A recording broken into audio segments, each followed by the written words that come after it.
Donald Trump's voice thundered through the hall as he pointed directly at Jasmine Crockett. His words cut through the air like a blade.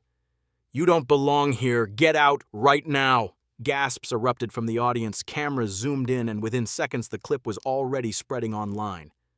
This was not a polite request. It was a demand heavy with anger, designed to silence one of his fiercest critics in front of the world. Crockett, however, did not flinch.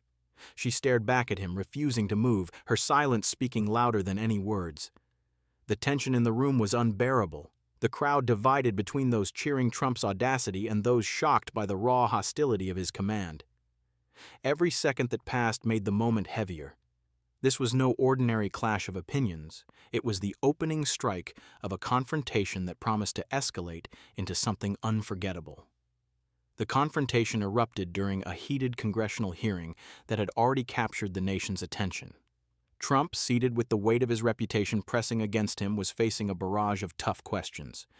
On the opposite side sat Representative Jasmine Crockett, known for her sharp tongue and fearless delivery. From the very beginning, she made it clear that she would not play by the rules of deference. Crockett launched into a fiery critique of Trump's record, calling out what she described as deception, corruption, and a dangerous disregard for the truth. Her words landed like hammer blows, each accusation pulling murmurs from the crowd and lighting up the press gallery with frantic note-taking. Trump responded not with measured arguments, but with a growing storm of interruptions and insults. The atmosphere in the chamber became electric. Supporters of Trump rallied behind him, shouting affirmations, while critics leaned forward, eager to see how far Crockett would push. She had the advantage of precision, citing specific statements, financial dealings, and past controversies. He countered with bravado, dismissing her as irrelevant and unworthy of the platform. It was in this boiling mix of tension, pride, and political theater that Trump finally snapped. His demand for Crockett to leave was not just about control of the room. It was about reclaiming dominance over a voice that threatened to unravel his carefully crafted image. Crockett leaned forward, her voice steady but razor-sharp. "You don't get to silence me, Mr. Trump. Not here, not anywhere." The chamber erupted in a mixture of applause and boos, the clash echoing across the room. Trump slammed his hand on the table, his face turning red as he tried to shout over the noise. "You are a disgrace!" he bellowed. "You're nothing but a loudmouth trying to make a name for yourself at my expense. Leave before you embarrass yourself further." But Crockett wasn't backing down. She shot back with surgical precision. "Embarrass myself? The only embarrassment here is the trail of lies and scandals that follow you like a shadow. Every time you open your mouth, the truth bleeds through the cracks of your performance." Gasps filled the air. Reporters scribbled furiously and camera shutters snapped in rapid fire. Trump attempted to regain control, raising his voice louder and louder, but every word Crockett unleashed landed harder. "You demanded respect when you never earned it," she continued. "You demanded loyalty when you betrayed those who trusted you. And now you demand silence because you can't handle the truth staring you in the face." The crowd was electrified. Some cheered wildly for her defiance, while Trump's bass screamed back, creating a roar that felt like the room might split in two. The back and forth had transformed into a battle of wills, a duel fought not with fists but with words so sharp they cut deeper than steel.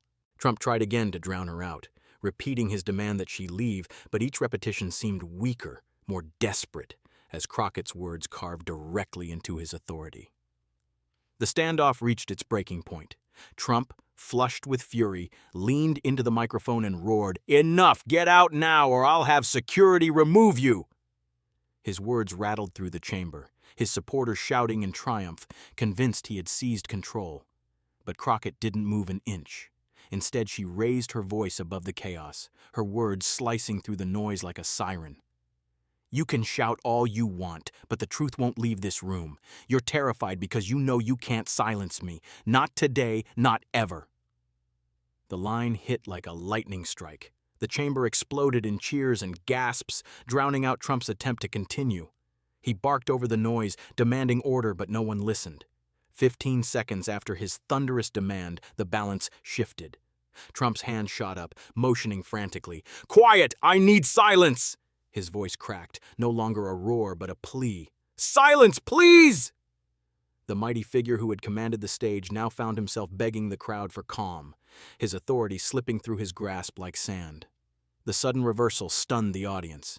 In an instant, the man who demanded obedience was reduced to pleading for control, while Crockett stood firm, unshaken, her presence magnified by his desperation. The chamber slowly quieted, but the damage was already done. Trump's demand had collapsed into desperation, his plea for silence echoing louder than his earlier threats. For the audience, the symbolism was undeniable. The man who once thrived on dominance had been forced to beg for control in the face of an unshakable challenger. Crockett stood tall, her voice steady as she delivered the final blow. "You wanted me gone, but all you proved is that you cannot withstand the truth. You cannot silence it, and you cannot silence me." The words lingered in the air, replayed in every camera, etched into every headline that would follow. Commentators rushed to declare the moment a turning point, a raw demonstration of power shifting before their eyes. Supporters of Trump tried to spin the plea for silence as a tactical move, but critics seized it as proof of his vulnerability. Across social media, the clash ignited into wildfire. Hashtags trended worldwide, memes flooded the internet, and pundits replayed the 15-second swing from dominance to desperation again and again. The spectacle had transcended the room. It had become a national drama. In the end, the confrontation was more than just words between two political figures. It was a reminder of how fragile power can be, how quickly arrogance can turn into weakness, and how a single voice, unafraid to speak, can unravel the illusion of control. For Trump, the moment would follow him like a shadow, replayed endlessly as a symbol of a leader undone not by force, but by words he could not suppress. For Crockett, it was a defining stand, proof that defiance in the face of intimidation could echo louder than any demand for silence. And for America, it was a mirror, reflecting the deep divisions, the hunger for truth, and the drama of a democracy where even 15 seconds can change everything.